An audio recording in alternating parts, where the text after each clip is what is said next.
우리가 지난 2달 동안 잠언의 말씀으로 함께 묵상을 했습니다. 여러분, 잠언 1장 1절에 말씀하고 있는 것처럼 잠언은 솔로몬의 잠언이다, 그렇게 성경은 말씀하고 있습니다.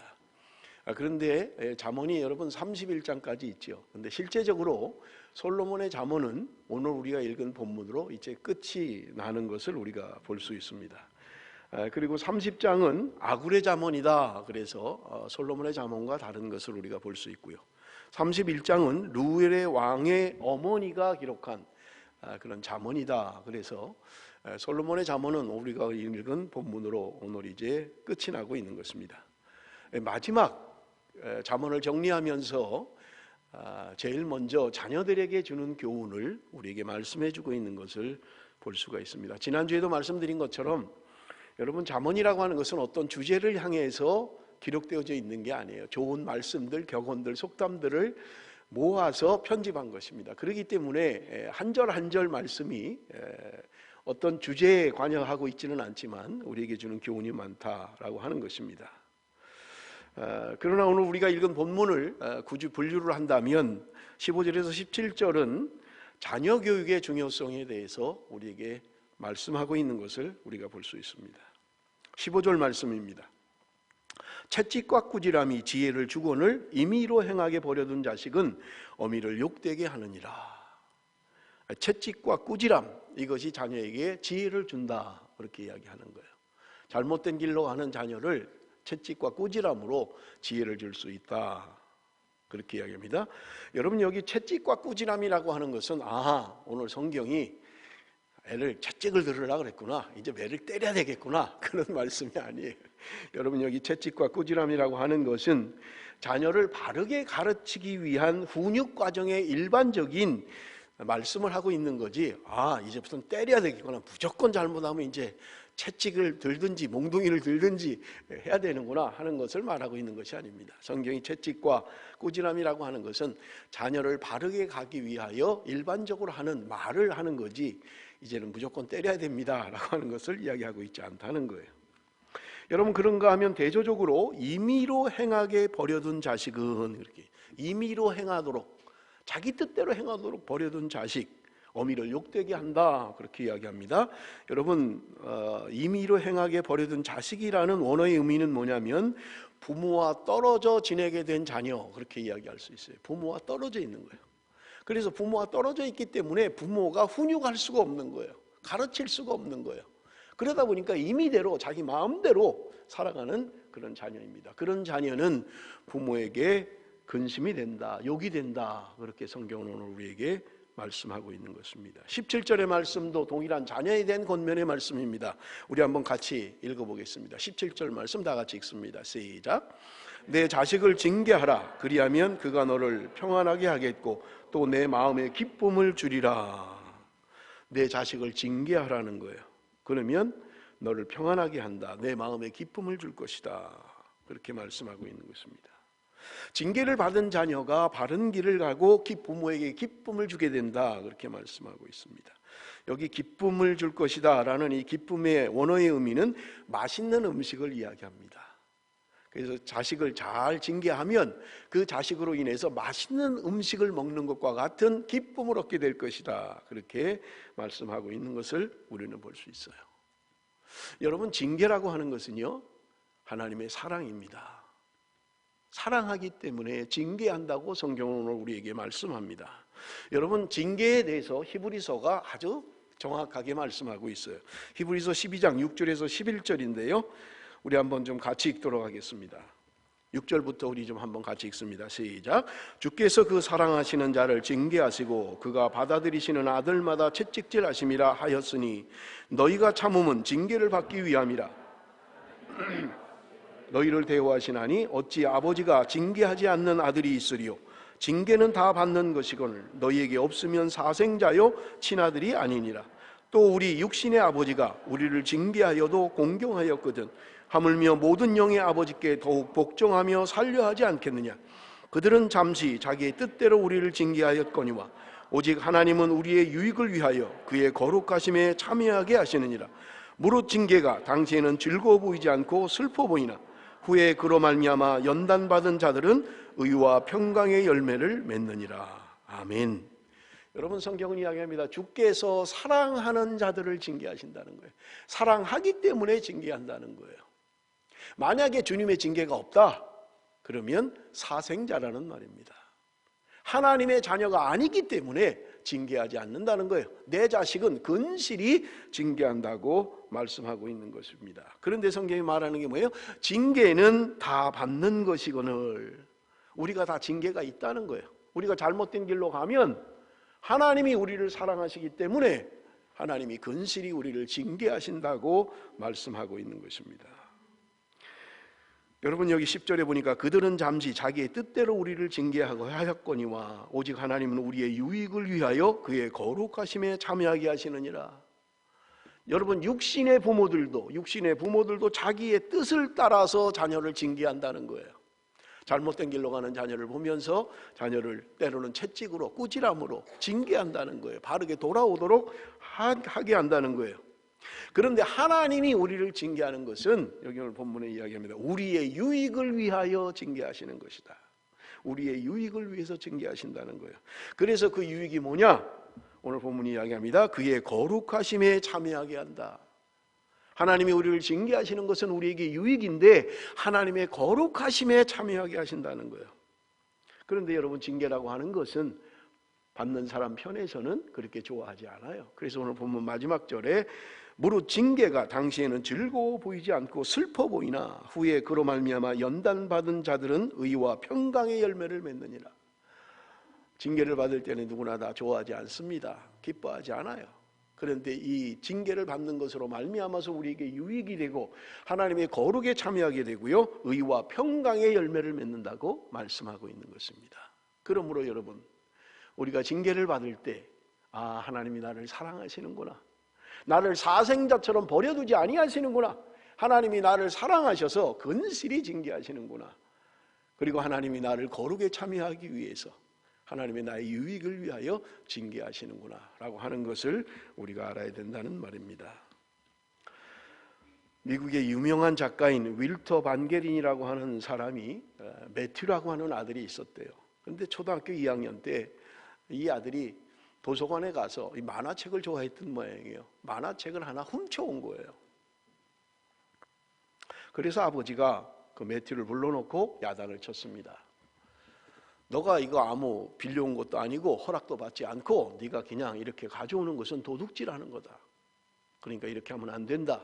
다 이러고 네가 도서관에 가서 이 만화책을 반납하고 와라, 돌려주고 와라, 그렇게 이야기했던 거예요. 그래서 이 매튜라고 하는 아들이 초등학교 2학년 때 훔쳐온 만화책을 도서관에 반납을 하고 왔던 거예요. 아버지의 마음에는 아들이 자기 말을 충분히 알아듣고 다시는 이런 일을 안 할 줄 알았던 거예요.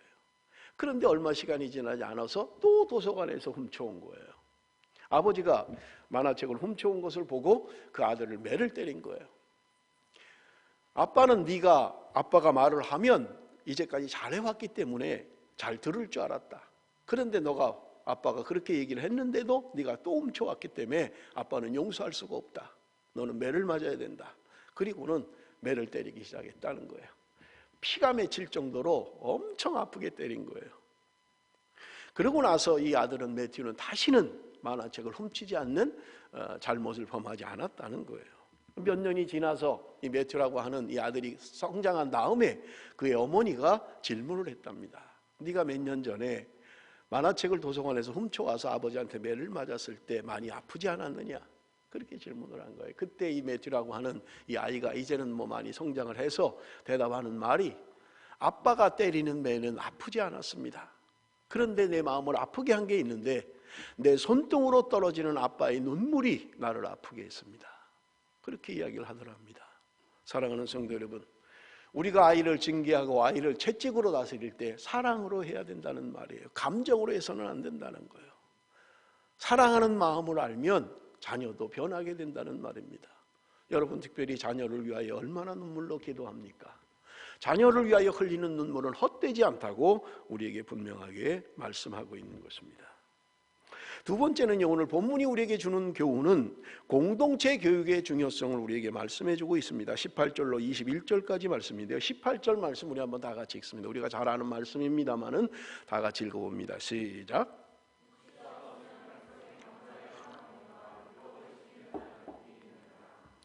여러분, 묵시가 무엇입니까? 제가 성경을 찾아보니까 묵시라는 말이 30여 회 성경에 기록되어 있어요. 묵시가 뭐예요? 여러분, 위키백과사전에는 묵시라고 하는 말을 비밀의 폭로다, 뭔가 알려져 있지 않은 것을 알리는 것, 그것이 바로 묵시다, 그렇게 이야기를 하고 있는 것을 우리가 볼 수 있습니다. 제가 성경에 나오는 30여 개밖에 안 나오니까 성경에 나오는 묵시가 어떻게 사용되고 있는가를 제가 전부 다 조사를 했어요. 어떻게 묵시를 사용하고 있는가라고 하는 거예요.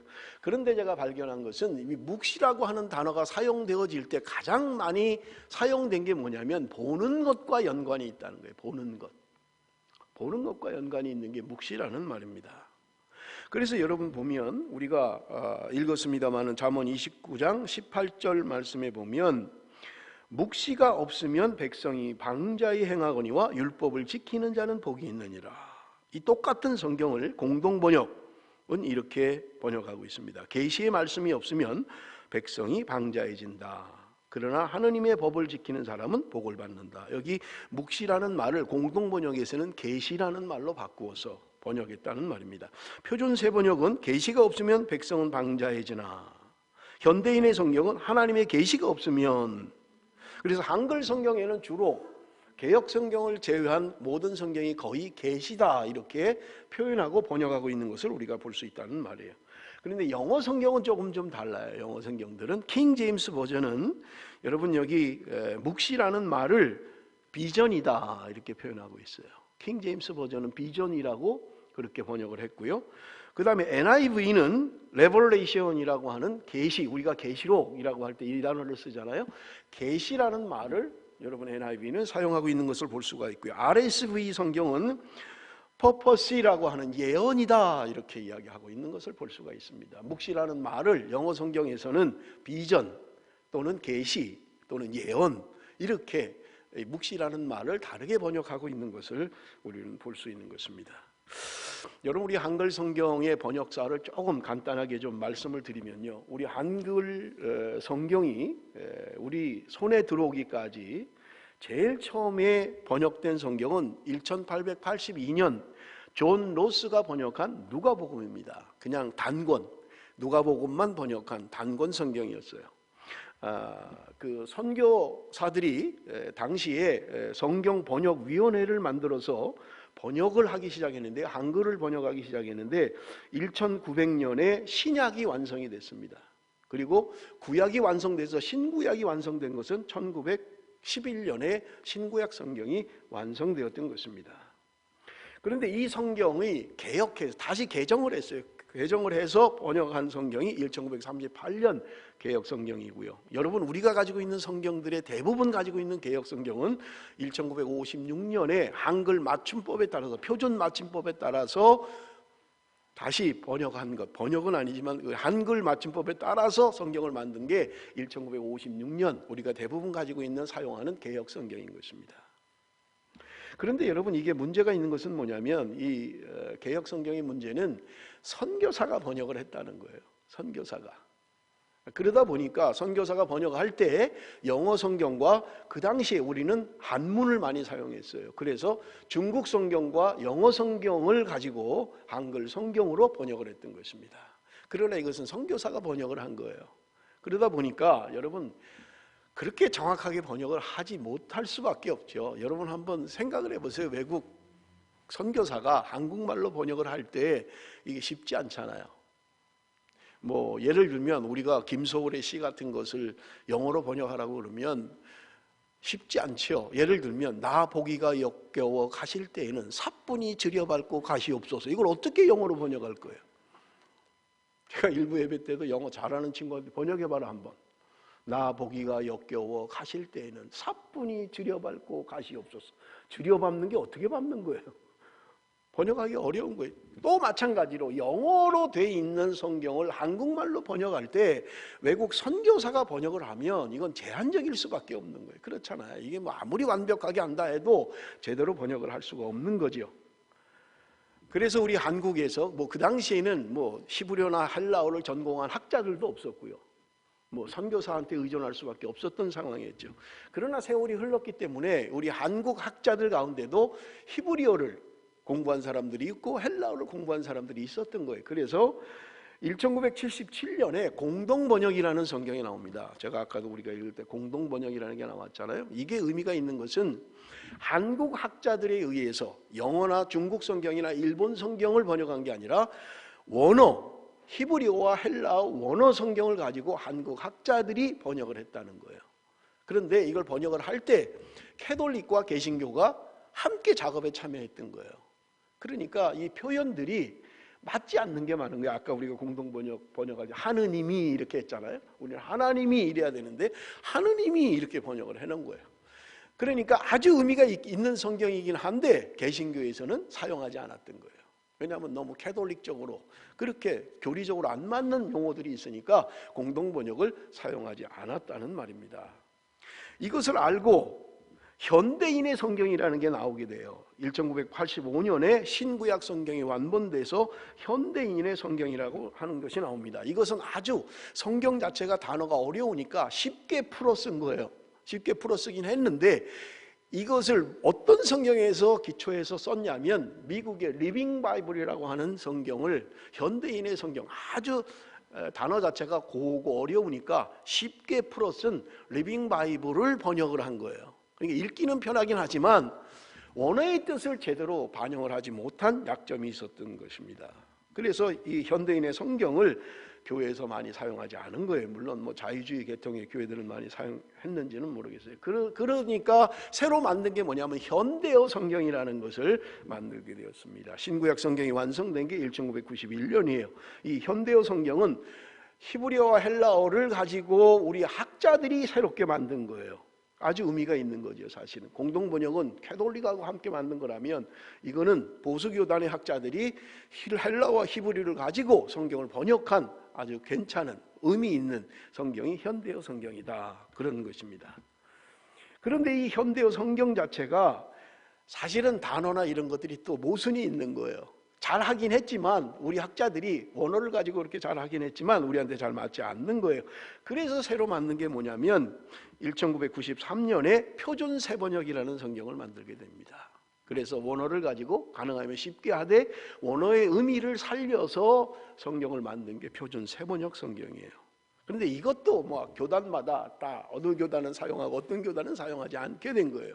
그래서 대한성서공회에서 이것을 좀 보충을 해야 되겠다, 개정을 해서 가능하면 우리 한국 교인들이 다 사용할 수 있는, 공히 사용할 수 있는 성경을 만들어야 되겠다 생각을 하고 만든 게 2000년에 나온 개역 개정 성경입니다. 여러분들 아마 지금 대부분 개역 개정 성경을 가지고 있고요. 우리 교회도 몇 년 전부터 개역 개정 성경으로 바꿨고요. 저도 개역 개정 성경을 사용하고 있는 거예요. 또 여러분들 가운데 옛날 성경을 갖고 있는 분은 개역 성경을 가지고 있는 거예요. 그것도 뭐 잘못된 건 아니고 잘된 번역이지만 개역 개정은 좀 더 풀어서 원어의 의미에 가깝게 번역한 성경이 개역 개정 성경이다. 그래서 여러분 가지고 있는 거 가운데 혹시 띄우는 거하고 다를 수 있어요. 우리가 성경 말씀을 띄울 때 내 성경하고 좀 다른데 그럴 때가 있을 겁니다. 여러분이 가지고 있는 개역 성경일 거고요. 우리가 띄워서 사용하는 제가 읽는 성경들은 개역 개정 성경이에요. 그래서 여러분 우리가 한국 성경에 대한 좀 배경을 알아야 여러분들이 성경을 읽을 때 정확한 의미를 알 수 있다는 거예요. 말씀드린 것처럼 우리 한국 성경에도 묵시라는 말을 어디서는 개역 성경에는 또 개역 개정 성경은 그냥 묵시라고 표현한 거예요. 그런데 다른 성경들은 계시다 이렇게 번역을 했고요. 영어 성경에는 비전이라는 말을 사용하기도 하고 또는 계시라는 말을 사용하기도 하고 때로는 예언이라는 말을 사용하기도 하고 있다는 말입니다. 자, 그렇다면 묵시라고 하는 말이 성경에 사용된 예 가운데 제가 성경에 나오는 묵시라는 단어를 다 살펴볼 때 여러분들이 읽으면서 제일 혼동이 될 성경 구절이 있었어요. 그건 뭐냐면 미가서 1장 1절이었습니다. 미가서 1장 1절. 우리 개역 성경으로 한번 보겠습니다. 미가서 1장 1절. 우리 한번 다 같이 읽겠습니다. 시작. 유다 열왕 요담과 아하스와 히스기야 시대에 모레셋 사람 미가에게 임한 여호와의 말씀 곧 사마리아와 예루살렘에 관한 묵시라. 사마리아와 예루살렘에 관한 묵시인데 여기 보세요. 모레셋 사람 미가에게 임한 여호와의 말씀 곧 사마리아와 예루살렘에 관한 묵시다 이렇게 되어 있어요. 그렇다면 예루살렘과 사마리아에 준 이 묵시는 하나님의 말씀이다, 여호와의 말씀이다 이렇게 해석할 수 있게 된다는 거예요. 그런데 사실은 그렇지 않아요. 그래서 지금 여러분들이 읽다가 헷갈릴까 봐 말씀을 드리는 것입니다. 공동 번역에는 여러분이 미가서 1장 1절을 이렇게 번역하고 있습니다. 야훼께서 사마리아와 예루살렘이 어찌 될 것인지를 모레셋 사람 미가에게 보이시면서 하신 말씀이다. 때는 유다 왕 요담과 아하즈와 히스기야의 시대였다. 표준세 번역 성경은요, 이것은 주께서 사마리아와 예루살렘이 어찌 될 것인지를 모레셋 사람 미가에게 보여주시면서 하신 말씀이다. 때는 유다의 왕 요담과 아하즈와 히스기야가 대를 이어가면서 유다를 다스리던 기간이었다. 현대인의 성경은요, 여러분 그냥 좀 참조를 하시고요. 그 다음에 킹 제임스 버전입니다. 킹 제임스 버전은 이 말 묵시라는 말을 어떻게 번역하고 있는가 보세요. 킹 제임스 버전 띄워졌나요? 여기 보면 The word of the Lord라고 하는 거예요. 이게 주의 말씀이라고 하는 말이고요. 그 다음에 나오는 that이라고 하는 것은 word를 설명하고 있는 것입니다. 하나님의 말씀이 임한 때가 언제였느냐? 미가에게, 모레셋 사람 미가에게 임한 때가 언제냐? 요담, 아하즈, 히스기야 왕 때, 유다의 이런 왕들 때에 하나님의 말씀이 미가에게 임했다. 그래서 대 이하 유다까지는요 없어도 해석이 가능하고요, 의미 전달에 전혀 문제가 없어요. 다만 대 이하는 말씀이 언제 임했는가를 보충 설명해주고 있는 거기 때문에 그렇습니다. 그렇다면 거기 유다까지 빼고 which he so concerning이라고 한 말씀이 이게 지금 묵시에 대한 것들이에요. 그런데 여기 which he so concerning이라고 되어 있고요, NIV 성경도 마찬가지예요. 그런데 NIV 성경은 which라는 접속사 대신에 the vision he so concerning이라고 되어 있습니다. 그래서 여러분 킹 제임스 버전과 NIV 성경에서 말하는 묵시라고 하는 것이 중요한 것은 뭐냐면 제가 말씀드리려는 건 다른 게 아니라 he so concerning이라는 말이에요. NIV 성경에도 마찬가지고요, 킹 제임스에도 마찬가지예요. 그가 뭔가를 봤다는 거예요. 그런데 그가 뭔가 본 것이 하나님의 말씀이다라고 이야기하고 있다는 거예요. 그래서 개역 성경에는 마치 본 것이 하나님의 말씀인 것처럼 여러분 착각을 일으킬 수 있게 번역을 해놨다는 거예요. 근데 중요한 것은 여러분 여기 성경이 하나님의 말씀이라고 할 때 기록되어져 있는 율법의 말씀이 아니라는 거예요. 기록되어져 있는 말씀을 의미하는 게 아니라 하나님이 뭔가를 보여주시면서 하셨던 말씀. 여러분 성경에 보면 많은 선지자들이 보고 뭘 이야기하는 게 많잖아요. 뭐 예를 들면 끓는 가마가 북쪽에 있는데 쏟아져서 흘러나오고 뭐 이런 거, 뭔가를 보여주신 거예요 하나님이. 그런데 그 의미를 알 수가 없는 거예요. 그럴 때 하나님이 그 본 것에 대한 의미를 말씀해 주시는 거예요. 이게 묵시라는 거예요. 그래서 묵시라고 하는 것은요, 성경에 대부분 같이 사용한 게 뭐냐면 보는 것과 뭔가 같은 것을 이야기하는 거예요. 그래서 여러분 여기 지금 미가서 1장 1절도 여기 오늘 본문에 보면 he saw concerning, 그가 봤던 것, 그 본 거를 통해서 하나님이 뭔가를 말씀하고 예언하고 있다는 거예요. 근데 이것은요 기록되어진 성경을 말하는 게 아니라 하나님이 보여주시고 나서 그것을 말씀해 주시는 거예요. 이것은 너희들의 멸망에 관한 것이다, 이것은 앞으로 북쪽에서 침략해 올 것을 이야기하는 것이다 라고 하나님이 말씀해 주시는 것을 의미하고 있다는 말입니다. 그렇기 때문에 여러분 이 18절에 묵시가 없으면 백성이 방자히 행하게 된다, 성경은 이야기하고 있는 것입니다. 하나님께서 하나님의 백성들에게 그 당시에 묵시를 통해서 하나님이 보여주시고 하나님이 말씀하시는 것이 있었다는 거예요. 이것이 하나님이 하나님의 종들을 통해서 하나님의 말씀을 선포하는 방법이었다는 거예요. 그럼에도 불구하고 여러분 우리가 본 것처럼 1장 1절은 이야기합니다. 율법을 지키는 자는 복이 있느니라. 여기에 율법은 기록되어져 있는 말씀을 의미하는 거예요. 하나님이 우리에게 뭔가를 보여주시고 말씀하시는 것, 이게 없으면 백성이 방자히 행한다는 거예요. 그러나 율법을 지키는 자, 기록된 말씀대로 사는 자는 복이 있다라고 성경은 우리에게 말씀하고 있다는 말입니다. 여러분 묵시가 무엇입니까? 하나님이 우리에게 뭔가를 보여주시고 말씀하시는 거예요. 그런데 여러분 기억하셔야 됩니다. 하나님이 주시는 이 묵시는 반드시 기록된 말씀의 검증을 받아야만 합니다. 여러분 성경 안에도 묵시라고 하는 것이 거짓 선지자들이 허탄하게 받은 묵시도 있다고 성경은 분명하게 말씀하고 있는 거예요. 그래서 거짓 선지자들이 잘못 받은 계시의 말씀, 이것은 우리가 경계해야 되는데 여러분 반드시 기록되어진 말씀으로 검증을 해야 된다는 거예요. 그렇다면 우리 노 집사님도 기도하면서도 말씀을 했습니다마는 마지막 때의 징조가 뭐냐? 하나님의 기록된 말씀이 완성됨으로 말미암아 구원에 관한 구속사는 완성이 됐어요. 더 이상 없습니다. 우리가 어떻게 하면 구원을 받을 거고 언제 하나님이 종말이 올 것이라고 하는 것은 성경이 이미 예언하고 말씀하신 것 이상이 없어요. 그러나 여러분, 우리가 이 땅을 살아가면서 개인적으로 어떤 삶을 살 거냐라고 하는 것에 있어서는 하나님이 우리에게 주실 수 있다는 거예요. 그래서 예를 들면 종말에 관한 성경을 벗어나는 이야기들, 성경은 누구도 알지 못한다, 예수님이 말씀하셨잖아요. 아들도 알지 못하고 하나님만 아신다라고 했음에도 불구하고 몇 년 몇 월 며칠 날 종말이 온다라고 하는 말은 바른 묵시가 아니라는 거예요. 엉터리라는 거예요. 왜냐하면 기록되어져 있는 말씀이 우리는 아무도 모른다고 하기 때문에 그런 거예요. 다만 우리가 알 수 있는 것은 마태복음 24장 14절에 보면 복음이 땅끝까지 전해지면 주님이 다시 오신다라고 이야기하고 있어요. 물론 난리와 난리의 소문, 전쟁과 전쟁의 소문, 그러나 끝은 아니다, 징조일 뿐이다 라고 성경은 우리에게 이야기합니다. 정확하게 언제 종말이 올 것이고 주님이 다시 오실 것이라고 이야기하는 것은 마태복음 24장 14절이에요. 그것은 복음이 땅끝까지 전해질 때 그때 주님이 다시 오신다고 말씀하고 있는 것입니다. 그러나 우리가 여러분 땅끝까지 전하는 게 뭐냐라고 하는 게 이제 어려운 거예요. 해석의 문제예요. 땅끝이 어디냐는 거예요. 어디가 시작이고 어디가 끝이에요. 다 자기를 중심으로 생각하면 여러분 지도도 보세요. 호주 지도는요, 호주가 한 중심에 딱 있어요. 자기 나라가 중심인 거예요. 한국은 한국이 중심인 거예요. 그러면 지구는 둥근데 어디가 시작이에요? 어디가 끝이에요? 어디가 땅끝이에요? 그래서 학자들이 해석하는 것은 땅끝은 종족을 말할 것이다, 그렇게 이야기하는 거예요. 그래서 종족 선교라는 게 나오는 거예요. 이 땅에 있는 종족, 한 나라 안에도 종족이 많이 있잖아요. 우리나라도 뭐 전라도 사람, 경상도 사람, 뭐 말이 잘 알아듣기 어려울 정도로 그렇게 있잖아요. 그것처럼 종족에게 복음이 전달되는 것이 땅끝일 것이다. 선교학자들은 그렇게 해석을 하는 거예요.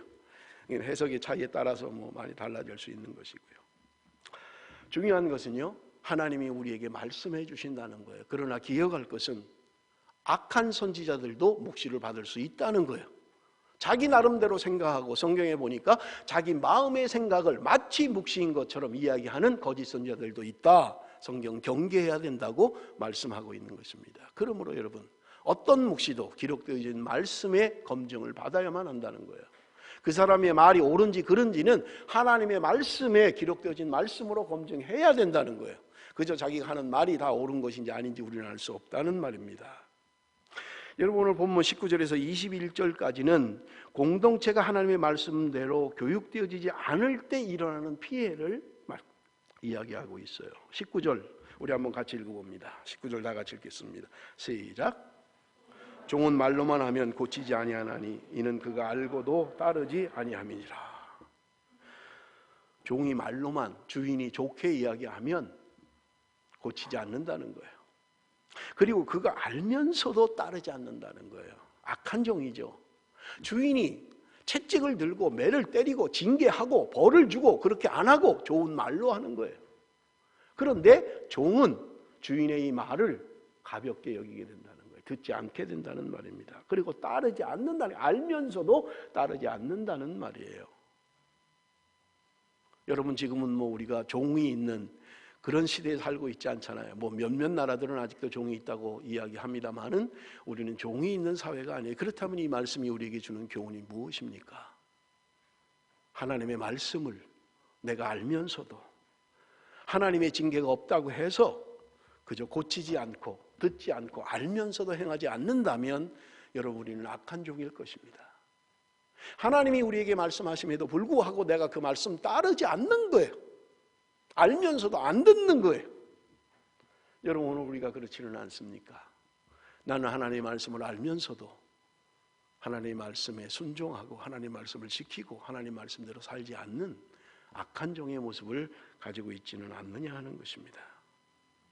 20절 말씀입니다. 내가 말이 조급한 사람을 보느냐 그보다 미련한 자에게 오히려 희망이 있느니라. 말을 조급하게 하는 거예요. 말을 조급하게 하니까 실수를 많이 합니다. 다 듣지 않는 거예요. 끝까지 듣지 않는 거예요. 그러니까 실수하는 게 자기 마음대로 생각하는 거예요. 섣부른 판단을 하게 됩니다. 그래서 여러분 모든 재판은 양쪽의 이야기를 다 듣게 돼 있어요. 한쪽 이야기만 들으면 실수하는 거예요. 언제나 양쪽 이야기를 들어야만 우리는 바른 판단을 할 수 있는 거예요. 그래서 우리가 잘 아는 것처럼 황희정승의 그 일화가 있잖아요. 두 하인들이 싸운 거예요. 서로 잘했다고 싸운 거예요. 한 하인이 와서 황희정승에게 이야기합니다. 주인이요, 저 사람이 잘못해서 내가 이렇게 하고 이렇게 된 겁니다. 그러니까 그래, 네가 맞네, 그런 거예요. 반대 하인이 또 황희정승에게 온 거예요. 와서는 또 자기 얘기를 하는 거예요. 내가 옳습니다. 저 사람이 이렇게 했기 때문에 내가 이렇게 한 겁니다. 그러니까 황희정승이 하는 말이 그래, 네 말도 옳다, 그런 거예요. 둘이 싸우는데 둘 다 옳다 그런 거예요. 그러니까 뒤에서 듣고 있던 부인이 여보, 당신은 무슨 판결을 그렇게 해요? 둘이 싸우는데 둘 다 옳다면 누가 맞는 거예요? 그러니까 황희정승 하는 말이 당신 말도 맞네.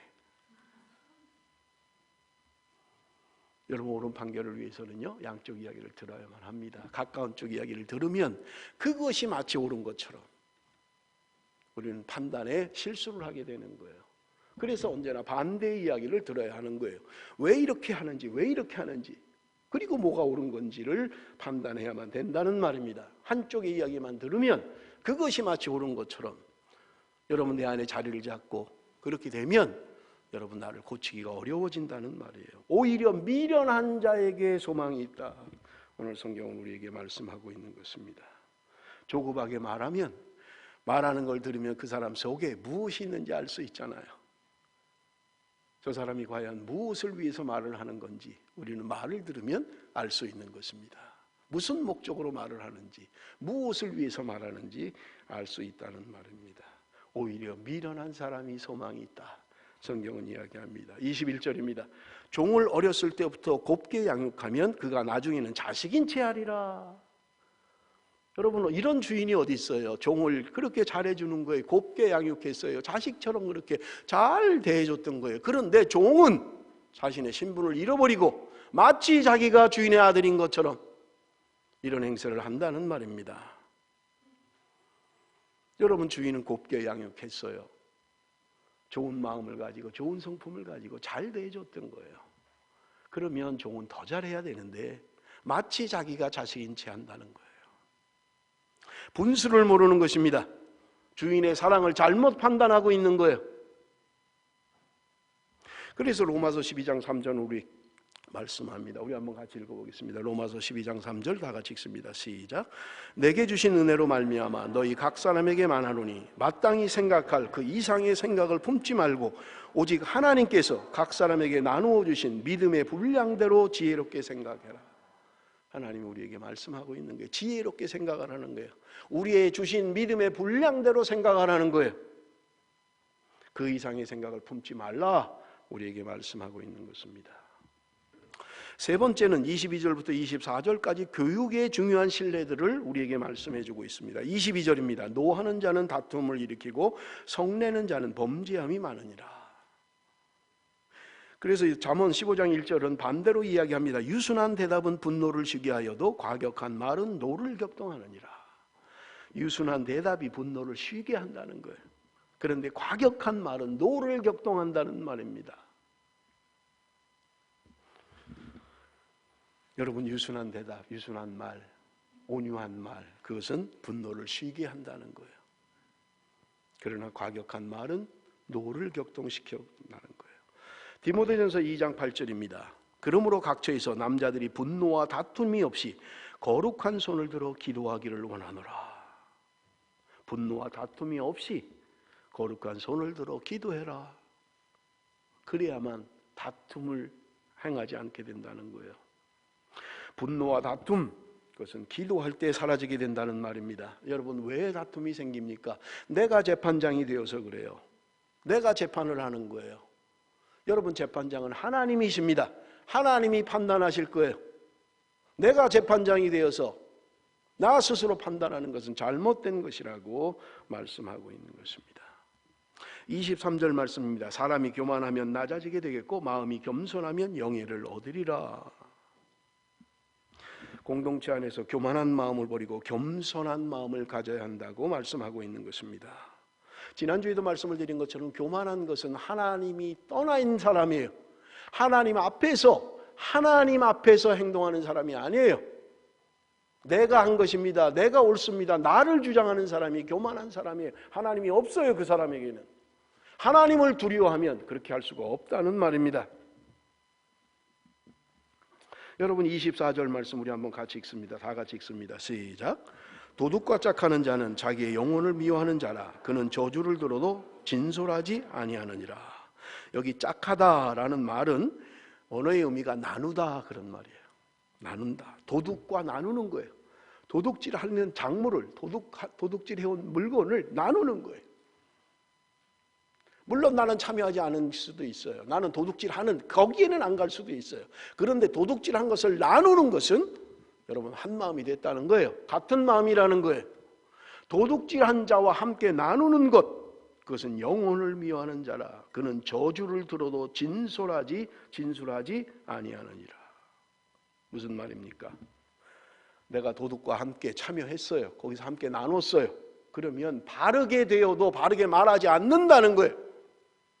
잘못된 줄 알면 고쳐야 되고 돌이켜야 되는데 자기가 참여했으니까 바른 거를 얘기하지 못하는 거예요. 자기도 한패인데 뭐 그 말할 게 뭐 있어요 거기다가. 그러니까 진술하지 못하는 거예요. 바르게 하지 못하는 거예요.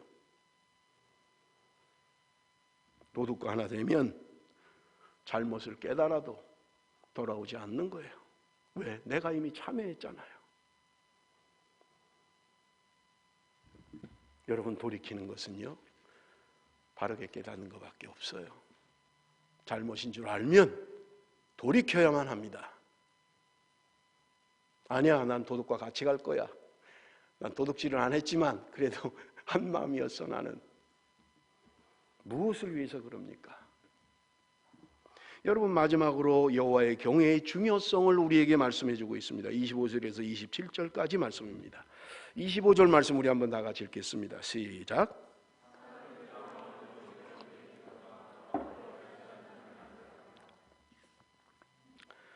저는 개인적으로 이 말씀을 목회의 좌우명으로 삼고 있는 말씀입니다.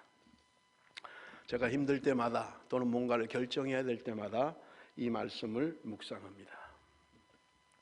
그것은 제가 21년 전에 호주의 퍼스에 처음 와서 교회를 개척을 했어요. 은혜 가운데 교회가 잘 성장하고 있었습니다. 그런데 교회 안에 오신 분들 가운데 아주 믿음이 좋은 분들이 있었어요. 지금 생각해도 아주 믿음이 좋은 분들이에요. 섬기는 거나 그분들이 믿음에 있어서나 헌신이나 남들의 타의 추종을 불허하는, 퍼스에서는 그래도 소문나신 분들이에요. 믿음이 좋은 분들이다 이렇게 소문난 분들이에요. 그런데 이 두 분이 서로 맞지 않는 거예요. 개인으로는 너무 다 좋은데 두 사람이 맞지 않는 거예요. 매사에 다른 거예요.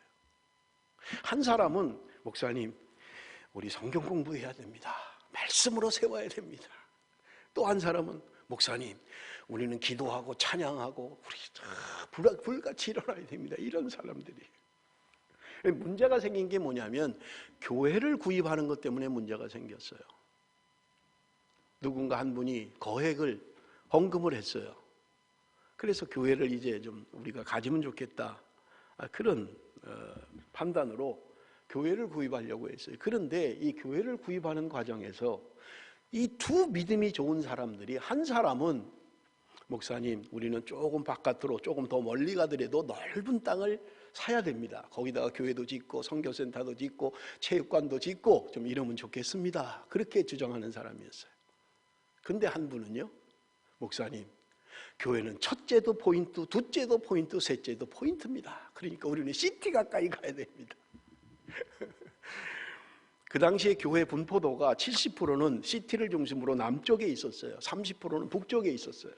이 북쪽에 있는 분들이 교회를 오려면 40분을 운전하고 프리웨이로 40분을 운전하고 와야 되는 거예요. 그러니까 이분들은 시티로 가면 20분 만에 교회가 도착하는 거예요. 그러니까 이분들은 적극 찢은 거예요.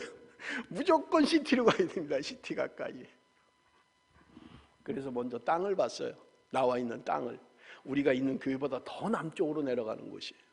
갔는데 2만 스퀘어, 가로 100m, 세로 200m, 직사각형의 100m, 200m의 좋은 땅이었어요. 도로변에, 고속도로변에. 얼마나 좋은지 몰라요. 그런데 그 다음 주에는 또 시티 가까이 있는 교회를 보러 간 거예요. 80년 된 교회였어요. 보는 사람들은 또 이게 맞다는 게, 이게 어떤 사람은 뭐 하나님이 나에게 보여주셨다는 게, 이걸 저한테는 안 보여주셨는데 이게 맞다는 게 하나님이 주신 교회라는 거예요. 이게 또 어떤 사람들은 아닙니다, 우리 좀 멀리 가더라도 좀 땅을 사서 앞으로 계획을 가지고 좀 하면 좋겠습니다. 그 다음 주일날 건축 작정허금을 해야 되는데 교인들이 나뉘는 거예요. 저 밑에 땅파, 저 시티 가까이에 옛날 건물파들로 쫙 나누는 거예요. 이번 주일날 건축헌금 해야 되는데 건축을 하려면 뭐가 됐든지 건축이 문제가 아니라 교회가 나뉘어지게 생긴 게 문제인 거예요. 제가 그래서 작정헌금 하는 그 당일날 주일날 전면 스톱시켰어요. 건축위원회 해산한다. 건축헌금 하지 않는다. 누구도 다시는 내가 말하기 전에 건축에 대해서 말하지 마라. 우리 교회 건축 안 하겠다. 지금까지도 못했어요. 교회가 갈라지는 거예요. 마음이 나뉘어지는 거예요. 교회가 이것 때문에 엄청나게 어려움을 겪는 거예요. 저는 지금 돌이켜서 생각할 때 그들이 과연 정말 교회를 위해서 그렇게 했던 건가? 정말 주님을 위해서라면 왜 좀 양보를 하지 못했을까? 교회가 나뉘어질 정도로 왜 그렇게 했을까? 저는 그때 40일을 금식을 하면서 하나님 앞에 기도를 했습니다. 39일째 하나님이 주셨던 말씀이 잠언 29장 25절 말씀이었어요. 사람을 두려워하면 올무에 걸리게 되거니와 여호와를 의지하는 자는 안전하리라. 저는 제가 목회를 하면서 하나님께서 사람을 의지하고 있다는 것을 말씀해 주셨던 것입니다. 네가 왜 사람을 의지하니? 나를 의지해야지. 저는 그때부터 사람을 의지하지 않습니다. 그것이 제 목회 철학이고요. 이제는 목회 지침이에요. 사람 두려워하지 마라. 사람 바라보지 마라. 하나님 바라보라고 말씀하고 있는 것입니다. 피로 값주고 사신 주님의 몸된 교회라는 걸 알았더라면 왜 자기의 생각을 접지 못했을까? 주님이 피로 값주고 사신 교회인데 무엇이 그들이 그렇게 나누게 할 정도로 잘못된 거예요. 자존심의 문제가 아닙니다. 교회를 생각하지 않는 거예요. 하나님을 생각하지 않는 거예요. 누군가 한 명이 집사님 원하는 대로 하십시오, 주님의 뜻대로 하십시오만 했더라면 문제가 일어나지 않았을 거예요. 26절 말씀입니다. 우리 한번 다 같이 읽겠습니다. 26절 말씀 다 같이 시작. 주권자에게 은혜를 구하는 자가 많으나 사람의 일의 작정은 여호와께로 말미암느니라. 여러분, 세상 사람들은요, 힘 있는 사람을 찾아갑니다. 그 사람이 나를 뭔가를 해결해 줄 거야. 그 사람이 나에게 뭔가 도움이 될 거야. 그렇게 이야기합니다. 그런데 오늘 본문은 이야기합니다. 사람의 일의 작정은 여호와께로 말미암느니라.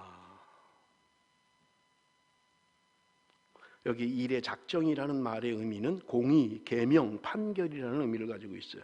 그래서 오늘 이 본문은 판결로 해석을 하는 거예요. 주권자에게 은혜를 구하는 자가 많지만 사람의 판결은 하나님께 있다, 그런 이야기예요. 하나님이 하신다는 거예요. 사람이 하는 것 같지만 하나님이 하시는 것이다 말씀하고 있습니다. 세상은 힘 있는 사람을 따라갑니다. 세상은 힘을 얻기를 원합니다. 그래서 우리 한국말에도 있잖아요. 줄을 잘 서야 된다. 그런 말이 있잖아요. 줄을 잘 서야 된다. 제일 먼저는 군대 가면 이게 실감이 납니다. 내가 어디에 서야 좋은 부대를 배치받을지, 그래서 줄을 잘 서야 된다. 한국의 시끄러운, 아직도 시끄러운 문제, 성완종 리스트. 저는요, 뉴스를 보면서 어떤 사람도 제가 돈을 받았습니다, 제가 죄인입니다, 저를 용서해 주십시오 하는 사람 한 명도 없어요. 리스트에 올라가 있고 전화 통화까지 있고 하는데 모른다는 거예요. 난 그 사람 별로 만난 적도 없고 뭐 그냥 공식적인 자리에서 한번 만난 것뿐이지 뭐 개인적으로는 아는 게 없습니다. 다 그래요. 누구도 내가 그 사람을 잘 알고 있습니다, 그 사람에게 돈을 받았습니다 하는 사람은 한 명도 없어요. 줬다고 리스트가 다 있는데도, 누구 얼마 다 있는데도 끝까지 아니라는 거예요. 왜 그렇습니까? 세상은 힘 있는 자를 따라가게 되어 있는 거예요. 그 사람이 나에게 뭔가 도움이 될까? 그 사람이 나에게 뭔가 도움을 줄까? 생각하는 것입니다. 그러나 여러분, 사람의 일의 작정은 여호와께 있느니라. 하나님이 하신다는 거예요. 사람이 하는 것처럼 보이지만, 사람이 뭔가 일을 꾸미는 것 같지만, 사람이 뭔가 일을 하는 것 같지만 일의 작정은 하나님께 있다, 우리에게 말씀하고 있는 것입니다. 마지막 27절입니다. 불의한 자는 의인에게 미움을 받고 바르게 행하는 자는 악인에게 미움을 받느니라. 마지막으로 우리에게 주시는 교훈입니다. 솔로몬의 잠언의 마지막 말씀입니다. 불의한 자, 그 사람은 의인에게 미움을 받는다는 거예요. 바르게 행하는 사람은 악인에게 미움을 받는다는 거예요. 내가 뭔가 바르게 하면 악인들이 미워하는 거예요. 내가 잘못하면 의인들이 나를 미워하는 거예요. 여러분, 잠언의 말씀을 결말을 지으면서 여러분, 나는 어느 길을 택하겠습니까? 내가 악한 일을 해서 의인의 미움을 받겠습니까? 내가 착한 일을 해서 악인의 미움을 받겠습니까? 잠언이 우리에게 주는 교훈은 우리 앞에 생명의 길과 사망의 길이 놓여 있다는 거예요. 우리는 날마다 선택해야만 합니다. 무엇이 생명의 길인지, 무엇이 바른 길인지 선택해야 된다고 말씀하고 있는 것입니다. 말씀을 맺겠습니다. 제가 사실은 동영상을 좀 보고 설교를 시작하려고 했는데 동영상을 못 들었어요. 그것은 다른 게 아니라 꿈과 비전에 대한 것입니다. 여러분, 누구나 꿈을 가질 수 있어요. 그러나 그것은 꿈일 뿐입니다. 저는 초등학교 때 대통령이 되는 게 꿈이었어요. 아직까지도 못 되고 있습니다. 그냥 꿈이었어요. 그냥 바람이었어요.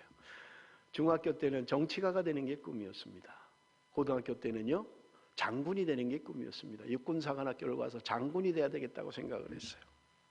고등학교 2학년 때 주님을 만난 이후에 저는 목사가 되기로 결심을 했던 것입니다. 여러분, 꿈은 누구나 가질 수 있습니다. 물론 이루어지지 않는 꿈이라 할지라도. 그러나 여러분, 꿈과 비전은 다릅니다. 비전은 내가 뭔가 이루기 위한 계획이 있어야 되고요, 구체적이어야만 합니다. 그게 소위 말하는 비전이에요. 여러분, 제가 젊을 때는 교회에 비전이라는 말을 사용조차 하지 않았어요. 그런데 요즘은 비전이라는 말을 교회마다 많이 쓰잖아요. 그래서 건물을 짓고도 비전센터다 이렇게 합니다만은, 꿈과 비전은 달라요. 꿈은 그냥 안 돼도 가질 수 있는 거예요. 이루어지지 않아도 꿀 수 있는 거예요. 그러나 비전은요, 뭔가 구체적이어야만 합니다. 그 비전이 나에게만 주신 것이다, 내가 해야만 할 일이다 발견하는 사람은 사명입니다. 그것이 내가 이루어야 할 일이고 내가 해야 되는 일이고 하나님이 나에게 주신 일이라고 한다면 그것은 사명입니다. 사랑하는 성도 여러분, 잠언을 마치면서 여호와를 경외하는 것이 지식의 근본이라고 잠언은 우리에게 말씀합니다. 여호와를 경외하는 것, 하나님을 두려워하고 하나님 앞에서 하나님의 말씀 따라 사는 삶, 그것이 바로 지식의 근본이라고 말씀하고 있는 것입니다. 사랑하는 성도 여러분, 악한 종과 같이 하나님의 말씀을 그저 알면서도 주인이 잘해주니까 알면서도 행하지 않는 악한 종이 되지 맙시다. 내가 말씀을 깨달았으면 순종해서 말씀대로 살아서 하나님이 기뻐하는 삶, 생명의 길로 가는 하나님의 사람, 아름다운 삶을 살아가는 저와 여러분이 되시기를 바랍니다. 기도하겠습니다.